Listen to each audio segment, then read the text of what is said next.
이런 것들은 언제나 변하고 사라집니다.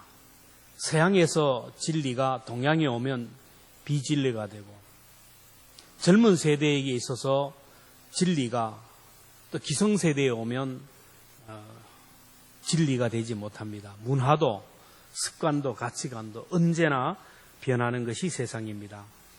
코페르니쿠스 이전에는 지구가 중심이고 이 지구를 중심으로 태양도 돌고 모든 천체들이 돈다는 그런 천동설이 이렇게 주가 이루어지고 다른 가치관들은 허용이 안 됐습니다. 그런데 코페르니쿠스와 갈릴레오가 그것이 아니다. 지구가 중심이 아니고 태양을 중심으로 지구도 돌고 달도 돌고 모든 천체들이 돈다. 그렇게 주장을 했습니다. 지동설이 주장이 되었어요. 그래서 온 세계가 빨칵 뒤집어졌어요. 아니 지구가 가만히 정지하고 이렇게 서 있는데 지구가 어떻게 도느냐.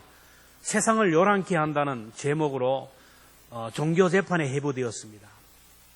이제 갈릴레오가 종교 재판에 해부되어서 저 앞에 화형대, 불이 활활 타오르는 화형대 앞에서 얘기합니다.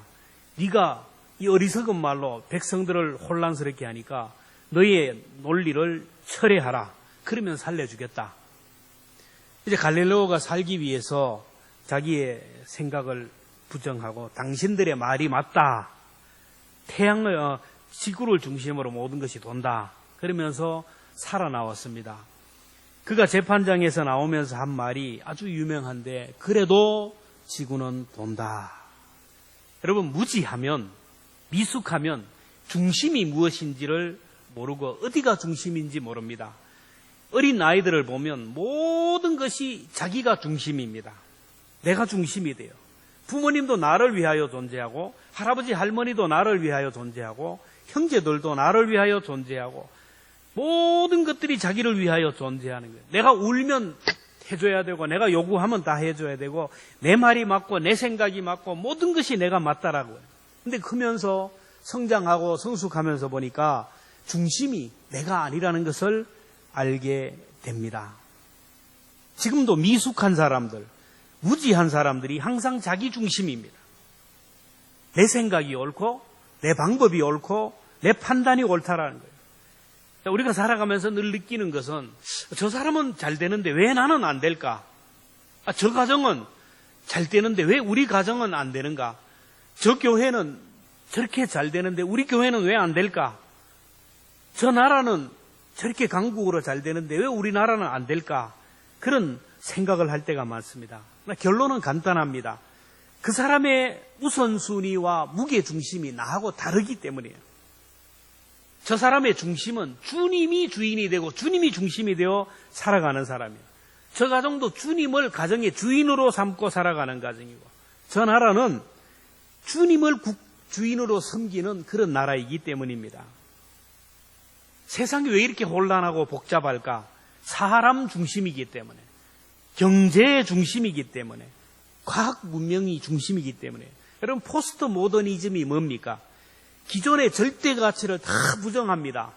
절대적인 권위, 부모의 권위, 스승의 권위, 모든 목사의 권위, 어른의 권위를 다 부정하고 다 똑같다. 상대적 가치로 변화시켰어요. 종교다원주의가 뭡니까? 절대 진리인 예수님만 오직 구원의 주라는 것을 부정하는 겁니다. 불교를 통하여, 다른 종교를 통하여 구원을 얻다. 그래서 예수님을 4대 성인 중에 한 명으로 추락시키는 겁니다. 지금 많은 사람들이, 모든 사람들이 저마다 중요하다고 생각하는 핵심 가치를 붙들고 살았는데, 이 코로나19로 인하여 모든 것이 허물어지고 무너졌어요. 사람들이 그렇게 진리라고 생각했던 경제가 한순간에 무너졌어요. 사람들이 그렇게 믿었던 의학적인 체계가 완전히 무너졌습니다.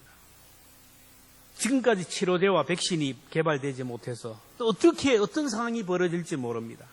그렇게 강한 나라가, 그런 나라가 속수무책으로 무너집니다. 경제가 무너지고 의료체계가 무너지고 모든 길이 막히고 모든 활동이 차단되고 출구가 보이지 않는 그런 시대입니다. 이럴 때 우리 그리스도인들은 정말로 무엇이 중요한 것인지를, 잃어버리고 변질된 것이 무엇인지를 찾아야 됩니다. 성경을 보면 하나님께서 고난을 통하여 방향을 교정해주고 시련을 통하여 우선순위를 교정해 주었습니다. 우리 그리스도인들은 고난이 올 때 내 개인적이든 가정이든 교회든 민족적이든 고난이 오면 뭐 언젠가는 해결되겠지. 누구 때문이라고 하는 게 아니고 이 고난이 오면 제일 먼저 나 자신을 돌아보고 나 자신을 교정하고 나 자신을 교정해야 됩니다. 사회적 거리와 방역에 중점을 두고 여러 가지 방법으로 대처를 하지만 그러나 주님이 원하는 것은 나부터, 다른 사람에게 나부터, 우리 가정부터, 우리 교회부터 정말로 잃어버린 예수를 찾아야 되고 예수님이 내 삶의 언저리로 물려놨다면 내 삶의 주인으로 모셔드려야 돼요. 예수님 중심이 되고 예수님을 모시고 살아가는 사람, 주님이 함께하는 사람은 넘어지지가 않습니다. 오랜만에 이 오뚜기가 나왔는데 오뚜기가 아무리 넘어뜨려도 넘어지지 않고 벌떡벌떡 서는 이유가 뭡니까? 이 중심이 있기 때문에. 오늘 우리 그리스도인은 넘어져도 벌떡 일어나고 죽어도 살 수 있는 것은 우리 중심에 길과 진리와 생명이 되신 예수 그리스도가 계시기 때문에 예수님이 우리 중심에 있는 사람은 절대로 넘어지지 않습니다. 넘어져도 금방 일어납니다. 세계적으로 보면 강한 나라가 미국인데 뭐 사람들이 그럽니다. 미국의 교회들이 문을 닫는다. 도덕적으로 타락했다. 그러나 미국에 가보지 않는 사람들이 하는 소리예요. 미국에 가보면 지금도 주일이면 가장 많은 사람들이 예배하러 올라가고 역대 대통령들과 지도자들은 모두가 예수님 중심으로 살아가는 사람들입니다. 미국이 중국을 개방시킬 때 여러분 전제 조건이 무엇인지 아세요? 종교의 자유를 주라고 그랬어요. 그래서 중국이 개방을 하고 미국의 도움을 받기 위하여 종교의 자유를 얻어서 기독교가 들어갔어요. 선교사들이 들어갔습니다. 예수가 들어가고 복음이 들어가니까 백성들이 깨어나고 무지에서 깨어나니까 결국 인본주의, 독재를 못하게 되니까 공산주의 사상체계가 무너지니까 시 주석이 모든 교회를 문을 닫게 하고 모든 선교사를 다 추방했다는 것을 우리가 알 수 있습니다. 지금 트럼프 대통령이 북한에게 뭘 얘기합니까? 뉴스를 통해서 계속 알잖아요. 경제 제재를 풀어주고 경제 지원을 하겠다 하면서 제시 조건이 뭐냐면 종교의 자유입니다. 교회가 세워지고 복음이 들어가고 예수가 들어가게 하라는 거예요. 근데 북한은 이걸 수용을 못 할 겁니다. 복음이 들어가고 예수님이 들어가면 결국에는 자기들이 독재를 할 수 없기 때문에 주체사상이 무너지기 때문에 그렇습니다. 세계 지도를 놓고 보아도 예수님이 없는 나라들을 보면 하나같이 문제가 많고 가난하고 굶주린 그런 문제의 나라입니다. 그러나 예수님이 중심인 나라들을 보면 다 복지국가고 다 잘 사는 나라고 뭔가 흔들리지 않는 기초 위에 세워진 나라입니다. 왜 사람이 낙심하고 절망하고 자살을 합니까? 그 사람의 중심에 주님이 없기 때문에. 그래서 우리는 순간순간 우리의 삶의 중심이 무엇인지를 생각해야 됩니다. 몸이 아프고 몸이 이상이 생기면 아니면은 몸이 건강하더라도 정기적으로 병원에 가서 건강검진을 받아야 그 사람의 건강을 유지할 수가 있어요. 괜찮겠지 하고 미루다 보면 나중에는 기회를 놓쳐버리면 건강을 돌이킬 수가 없어요. 오늘 우리도 마찬가지입니다. 우리 주변에 이런 고난이 오고 왜 코로나가 계속되고 있고 이 어려움이 계속되는가? 이런 때를 통하여 우리 자신들 한 사람 한 사람의 신앙을 점검해보라는 뜻입니다. 고린도후서 13장 5절에 보면 너희는 믿음에 있는가 너희 자신을 시험하고 너희 자신을 확증하라. 예수 그리스도께서 너희 안에 계시는 줄을 너희가 알지 못하느냐? 그렇지 않으면 너희는 버리운 자다. 저도 최근에 몸이 막 체중이 너무 많이 빠지고 몸이 이상한 것 같아서 병원에 가서 검사를 받았어요. 혈압도 재고 소변 검사도 하고 CT도 찍고 뭐 피 검사도 하고 초음파도 하고 뭐 내시경도 하고 다 했어요. 근데 이상이 없대요. 오늘 우리의 영도 우리의 믿음도 검사를 해봐야 돼요. 오늘 많은 체크리스트가 있지만 제가 또 이렇게 간략하게 해서 이렇게 체크리스트를 얘기할 때 여러분 이 들을 때 자신 있는 부분이 있는가 하면 이 부분은 약하다 하는 부분들이 있을 겁니다. 그 약한 부분이 있으면 이걸 가지고 극복하도록 노력해야 돼요. 그래야 내가 영이 살 수가 있어요. 나는 천국 가겠지. 나는 잘 믿어. 이 정도 생각했다는 큰 코 다치는 거예요. 첫째는 뭐냐면 나의 죄가 예수님의 십자가에서 해결되고 오늘 죽어도 나는 천국 갈 자신이 있는가? 여러분, 이 질문에 아멘 하고 자신 있게 얘기하는 사람이 있는가 하면 글쎄 그런 사람이 있어요. 둘째는 예수님이 지금 나와 함께 하신다는 것이 여러분 믿어지십니까? 주님이 지금 나와 함께 한다는 것이 믿어져요? 주님이 나의 목자가 됨으로 인하여 나는 부족함이 없고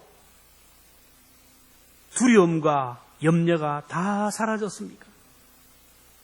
말씀을 들을 때, 설교를 들을 때 이거 지금 하나님이 나에게 들려주시는 음성으로 들려집니까? 나의 은밀한 죄가 사라졌습니까? 나에게 상처를 주고 아픔을 주었던 사람, 내 원수라도 용서하게 되었습니까? 나의 자아가 죽고 주님이 나의 주인이 되었습니까? 이 항목을 들을 때 정말로 이 7가지지만은 100% 자신이 있다 하는 사람이 있을 겁니다. 그러나 자신이 없어서 자신 있게 대답을 못하는 사람이 있어요. 건강에 부족한 부분들, 약한 부분들이 있으면 그 부분을 우리가 신경을 써서 회복해야 건강을 회복하듯이 우리가 영적인 부분도 이런 부분들이 걸리면 그냥 넘어가면 안 돼요. 이걸 붙들고 회복해야 돼요. 사람들은 자꾸 그냥 눈에 보이는 부분만 보고 신앙을 판단해요. 자기 자신도 그렇고. 열매로 그 나무를 알 수 있다고. 나는 주일날 되면 교회 와서 하나님 앞에 예배 드리니까. 나는 내 속에 주님이 거하시는 사람이다. 하나님의 말씀을 들을 때 은혜를 받으니까. 봉사도 하고 직분도 받았으니 주님이 내 속에 거하시고 주님이 내 삶의 주인이라고 생각합니다. 가만히 한번 생각해 보세요. 조용히 내 속을 돌아보세요. 내가 교회 가서 예배하지 않으면 하나님이 벌을 주실까 봐 겁이 나서 예배드리고, 내가 헌금하지 않으면 하나님이 내 재정을 경제적으로 치실까 봐 겁이 나서 드리고, 봉사하지 않으면 하나님이 벌을 주실까 봐, 내가 믿음으로 살지 않으면 하나님이 내 자녀를 칠까 봐, 이런 것이 두려워서 혹시 신앙생활을 하지 않느냐? 그러면 지금 주인이 내가 주인이에요. 사역을 하는 것도 마찬가지입니다. 사역을 위해 일생 헌신하고 봉사하지만 예배와 양육과 공동체 돌봄과 신방을 쏟으며 사역합니다. 근데 어느 순간부터 중심이 주님에게서 자꾸 나에게로 기울어져요. 열심히 하는 사람들, 열심히 봉사하는데 사람들에게 인정받기 위해서, 사람들에게 박수받기 위해서, 사람들에게 칭찬받기 위해서, 교회 부흥의 이유도 내 명예와 내 어떤 이득을 위해서, 말씀을 준비하는 것도 정말로 한 영혼을 사랑하는 마음으로 하나님의 말씀을 준비하는 것이 아니라 어떻게 하면 성도들에게 인정을 받고 칭찬을 받을까, 목적이 그렇다라는 거예요. 신방을 하는 것도 사역을 하는 것도 다 주님을 위한 것이 아니라 나를 위해서. 목사님들도 그렇고 장로님들도 그렇고 자녀들이 참 부담이 되고 그래요. 자녀들이 믿음 생활 제대로 못하고 좀 잘못된 삶을 살면, 야, 너는 하나님의 자녀이기 때문에 바르게 살아야 된다, 이렇게 해야 되는데 네 목사의 아들이, 장로의 아들이 그렇게 하면 이게 덕이 안 된다. 내 사역에 내 명예에 걸림돌이 되니까 그렇게 살면 안 된다. 이 중심이 이미 자기예요. 주님이 주인이 아니라는 겁니다. 사람들은 자꾸 육적인 모습으로, 드러나는 모습으로 판단을 하려고 해요. 예를 들면 기도 응답을 받고 뜨거운 체험을 하고 방언을 하고 귀신을 쫓아내고 병을 고치면 그 사람 속에 주님이 거하시는 줄 알고, 나도 내 속에 주님이 강력하게 역사하는 줄로 압니다. 물론 맞는 말입니다. 그러나 다 그런 게 아니에요. 마태복음 7장에 보면 하나님의 심판대 앞에서 불합격받은 사람들이 하나님 앞에 하소연하는 모습이 나옵니다. 마태복음 7장 22절에 보면 그날에 많은 사람이 누굽니까?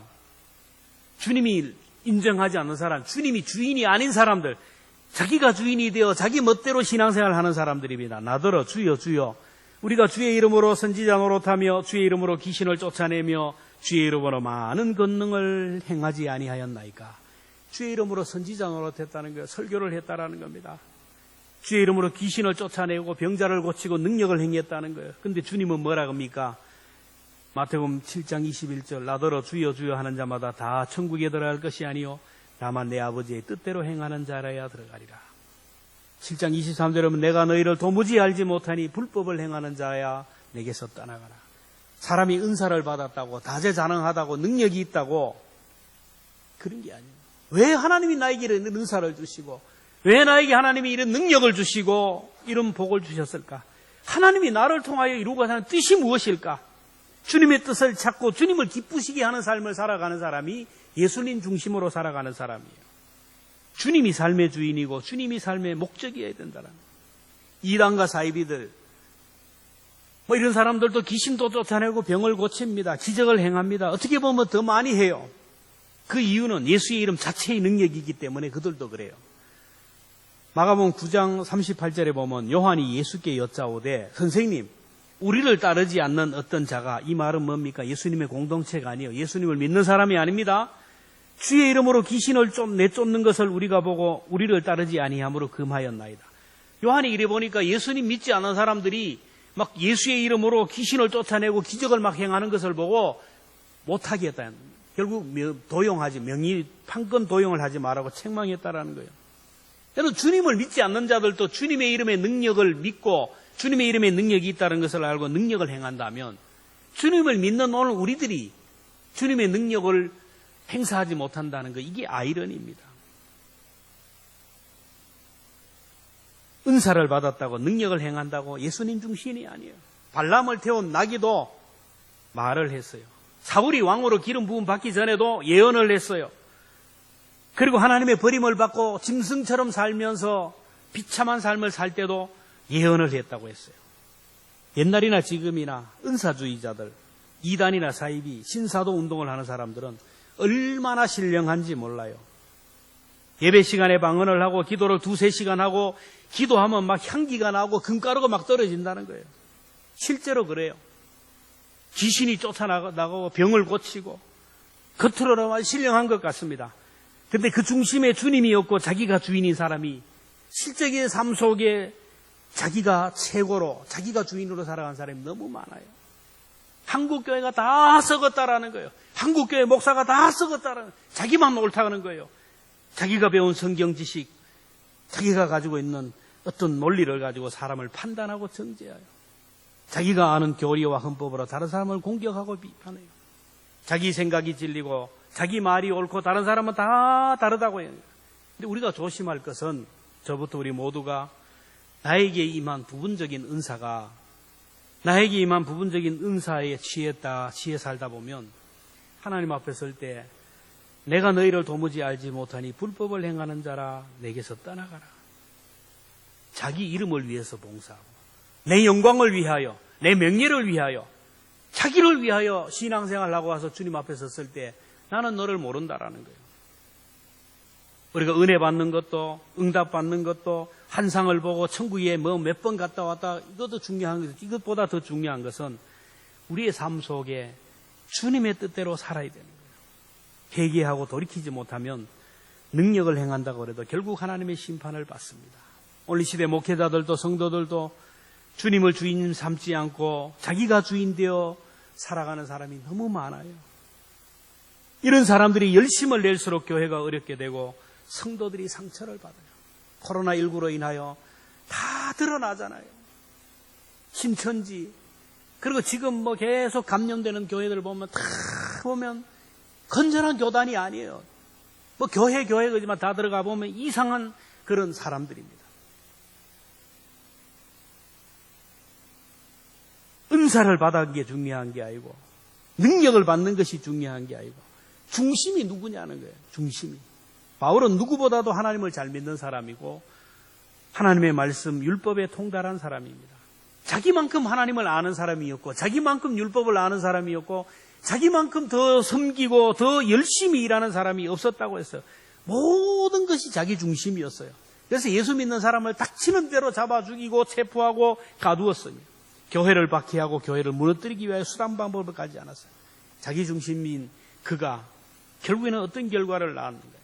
디모데전서 1장 14절에 보면 내가 전에는 비방자요, 박해자요, 폭행자였으나 자기중심적인 신앙생활을 하는 사람들이 교회를 핍박하게 되고 주의 종들을 박해하게 되고 복음의 걸림돌이 되었어요. 자기가 의로운 일이고 자기가 하는 것이 의로운 일이고 내 생각이 옳은 것이고 그렇게 했는데 결국에는 이게 주님의 교회의 걸림돌이 되었다라는 거예요. 그래서 우리는 열심으로 하는 것보다 더 중요한 것은 방향이 바로 돼야 돼요. 열심으로 하는 것보다 더 중요한 것은 목적이 무엇인지 동기가 바로 돼야 됩니다. 하나님이 걱정하는 사람, 목회자가 늘 걱정하는 사람은 뭐냐면은 목적의식이 잘못되어서 열심을 내는 사람, 잘못된 방향으로 열심을 내는 사람, 이 제일 걱정하는 거예요. 그래서 우리는 성경을 더 알아야 됩니다.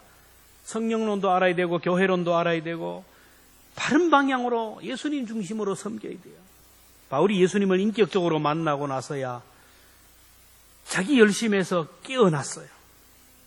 바울의 중심이 예수 중심으로 되고 나서 그가 고백합니다.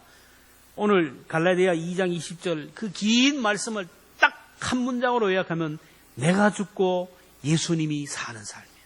내가 죽고 예수님이 사는 삶. 삶의 주인이 주님이라는 거예요. 내 삶에 변화가 없고 나의 삶에 무기력하고 내 삶이 왜 이렇게 답답한가? 중요한 것은 내가 내 삶의 주인이기 때문에 내가 주인 되어 사는 사람, 아직도 내 자아가 살아있는 사람은 주님이 역사하지 못해요. 가나 혼인잔치에 여러분 물 위 포도로 변한 역사가 일어나잖아요. 주님이 주인으로 역사될 때, 주님이 주인으로 인정될 때 무슨 말을 하든지 그대로 순종하라는 그 말씀을 듣고 예수님의 말씀에 그대로 순종할 때 처음보다 나온 포도주가 나왔어요. 오늘 우리들에게도 그래요. 점점 더 나은 삶을 살기 위해서는 주님의 말씀에 그대로 순종할 때 기적이 일어납니다. 우리의 삶이 변화되기를 원해서는 주인을 바꿔야 됩니다. 내 생명의 주인이 예수님이다. 내 물질의 주인도 주님이다. 내 시간의 주인도 주님이다. 이걸 날마다 인정해야 돼요. 날마다 고백해야 됩니다. 주님이 주인으로 살기 되기를 원하면 십자가 앞에서 날마다 나 자신의 사망을 선언해요. 내가 그리스도와 함께 십자가에 죽었나니. 바울은 자기는 날마다 선언해서 나는 그리스도와 함께 십자가에 못 박혀 죽었다. 나는 예수님의 십자가와 함께 죽었다. 십자가에서 나는 장사되었다. 나는 죽었다고 선언했어요. 여러분 사람 죽은 사람 여러분 보셨죠? 사람이 죽고 나면 반응이 없습니다. 아무리 가서 칭찬을 해도 웃지도 않아요. 가서 막 침을 뱉고 욕을 해도 반응이 없어요. 화장터에 막 그 뜨거운 불구덩이 집어넣어도 반응이 없어요. 이게 바로 죽는 것입니다. 교회에서 자꾸 내가 상처를 받았다라는 것, 아직 내가 죽지 않았다라는 거예요. 교회에서 막 내가 최고라고 막 교만하고 우쭐거리는 것도 죽지 않아서 그래요. 내가 죽은 사람은 상처받지 않고 교만할 수가 없어요. 오직 주님의 말씀에만 반응합니다. 하나님의 말씀을 받아요. 그러면 내 속에서 두 가지 생각이 나옵니다. 아멘. 그 말씀대로 내가 살아야 되겠습니다. 그런 순간 또 다른 생각이 와요. 아니야. 내가 이대로 살면 너무 힘들어. 부담이 돼. 자신이 없어. 항상 그래요. 용서해라, 사랑해라. 그래야죠. 근데 저 사람은 안 돼. 계속 내 속에서 두 가지가 싸우고 있어요. 사도 바울도 그래요. 내 속에서 두 존재가 자꾸 싸운다. 근데 바울은 뭐 합니까? 그럴 때 나는 그리스도와 함께 십자가에 죽었다. 내 자아가 죽었다. 죽음을 선언하는 거예요. 나를 죽이니까 주님의 말씀이 살아 역사하는 거예요. 내 안에 주님이 결정을 하게 하는 거예요. 뭘 결정해야 됩니다. 그때 내 속에서 내 감정도 내 생각도 막 방법이 올라요. 이건 내가 살았다라는 증거예요. 그때 나의 죽음을 선포해야 됩니다. 나는 죽었습니다. 그러면서 주님의 음성을 구하고 주님의 음성에 순종하는 것이 바로 예수님이 사는 거예요. 책 중에 예수님이라면 어떻게 할 것인가 라는 책이 있잖아요. 뭔 일이 있으면 예수님이라면 어떻게 할 것인가 이걸 생각해야 돼요. 예수님 중심으로 산다는 것은 삶의 목적이 예수님이라는 거예요. 외런 목사님의 쓴 목적이 이끄는 삶이라는 책이 있는데 우리의 삶의 목적이 무엇인가 구체적으로 설명하는데 우리의 삶의 목적이 주님이 기뻐하고 하나님의 뜻을 이루는 삶이 되어야 된다는 거예요. 그래서 그 날마다 나는 왜 살아야 되는가 이 질문을 해야 돼요. 매일 나는 왜 사는가? 이걸 질문하면 하나님의 목적이 나를 통하여 이루어져 하는 뜻이 무언가 나오는 거예요. 나를 왜 세상에 보내시고 이 시대에 살아가게 하시는가? 왜 우리 가정에, 왜 내 남편 옆에서, 왜 이 시대에 우리 교회에 살게 하셨는가? 자꾸 질문을 던지면 목적이 분명해진다는 거예요. 하나님의 목적에 내 삶을 맞추면서 살아가야 된다. 바울은 이전에는 내가 주인이었어요. 내 생각, 내 판단, 내 의가 옳다고 생각했는데 예수님을 만나고부터는 예수님 중심으로 변했어요. 예수님이라면 어떻게 할 것인가? 예수님이 나를 살려주신 이유가 뭘까? 예수님이 나를 오늘 이 자리에 세워주신 이유가 뭘까? 이 질문을 던지면서 주님의 목적에 맞는 삶을 살았습니다. 이제 내가 육체 가운데 사는 것은 나를 사랑하사 나를 위하여 자기 자신을 버리신 하나님의 아들을 믿는 믿음 안에서 하는 것이라. 제가 신학을 할 때 공부하기가 너무 싫었어요. 헬라어도 해야 되고 히브리어도 해야 되고 영어도 해야 되고 성경 암송도 해야 되고 너무너무 막 머리가 아파서 하나님 앞에 어느 날 기도원에가 기도하는데 뭐 이렇게 머리가 아프게 기도해야 됩니까? 요만한 칩 하나만 머리에다 딱 박으면 칩 하나에 막 수천 수만 건의 책이 들어오고 이 칩 들어오면 내가 성경을 암송을 해도 막 순간순간 다 나올 텐데 그렇게 이렇게 내가 이렇게 쇠가 빠지게 해야 됩니까? 뭐 내 머릿속에 칩 하나로 태권도 5단 좀 집어넣어 프로그램 넣어주고 합기도 한 8단 넣어주시고 그다음에 여러 가지 프로그램을 넣으면 내가 얼마나 주의 일을 잘하겠습니까? 뭐 이렇게 힘들게 합니까? 하나님 오늘 기도할 때 성령께서 막 수천 볼트 되는 강한 성령으로 확 줘가지고 완전히 막 능력 있는 종이 되게 해서 쓰임받게 해주십시오. 근데 아무리 기도해도 안 되더라고요. 하나님이 간단해요. 쓸데없는 소리 하지 말라고. 그러면서 하는 말이 너의 주인을 바꾸어라. 아주 간단해요. 네 주인을 바뀌어라. 내가 시키는 대로만 하면 된다. 네가 주인 되어 살면 너는 목회도 뭐하고 아무것도 뭐한다. 너의 주인을 바꾸어라. 내가 목회하도록, 내가 설교하고, 내가 신방하고, 내가 사역을 할 수 있도록 너는 주인을 바꾸고 하나의 종으로만 서라. 그 음성을 듣고 성경을 보니까 성경 인물들이 다 그런 분들이에요. 모세, 아브라함, 이삭, 야곱, 요셉 수많은 인물들이 전부 하나님 앞에 종으로 살았어요. 하나님을 주인 삼고 주님을 주인 삼고 주님의 말씀에 온전히 순종하며 살았던 사람들이라는 것을 깨닫게 되었어요. 여러분 이 말씀이 저에게만 주신 말씀일까요? 우리 모두에게 주신 말씀이에요. 그래서 지금까지 살아온 생애가 나는 이만하면 됐다. 나는 이대로 살다가 주님 앞에 당당하게 설 자신이 있다 그러면 그대로 살아가면 돼요. 근데 아무리 생각해도 내 삶이 참 완벽하지가 못해요. 시원하지 못하다면 한번 주인을 바꿔보세요. 아침에 일어나서 조용히 하나님 앞에 대면해 서보세요. TV 켜고 신문 켜고 이렇게 하지 말고 운동 가지 말고 한 5분도 좋으니까 다 일어나서 하나님 오늘 저를 살려주셨는데 왜 저를 오늘 살려주셨나요? 오늘 나를 살려주신 이유가 뭘까요? 우리 가정에 나를 살려주신 이유가 뭐고 우리 교회에 다니게 하신 이유가 뭐고 내 옆에 저렇게 힘든 사람 붙여주신 이유가 뭘까요? 내가 주님 앞에 설 때까지 내가 해야 할 일들이 뭘까요? 이렇게 한 5분만 하나님 앞에 질문을 던지면 하나님의 메시지가 옵니다. 그러면 그것을 더하지도 빼지도 말고 그대로 받아 써서 그대로 실천하면 주님이 주인된 삶을 살아가게 하기에 주님이 경영하는 삶이기에 내 인생은 잘 될 수밖에 없어요. 저와 여러분들이 날마다 주인 바꾸며 살아가는 삶, 우리의 중심을 바꿀 수 있기를 주님의 이름으로 축복합니다. 기도하겠습니다. 하나님 감사합니다. 오늘까지 우리가 정말로 믿음으로 살려고 충성하면서 살려고 주님 뜻대로 살려고 몸부림을 쳤지만 가만히 생각하면 어느 순간에 모든 목적이 동기가 주님이 아니라 내 자신으로 돌아갔던 것을 봅니다.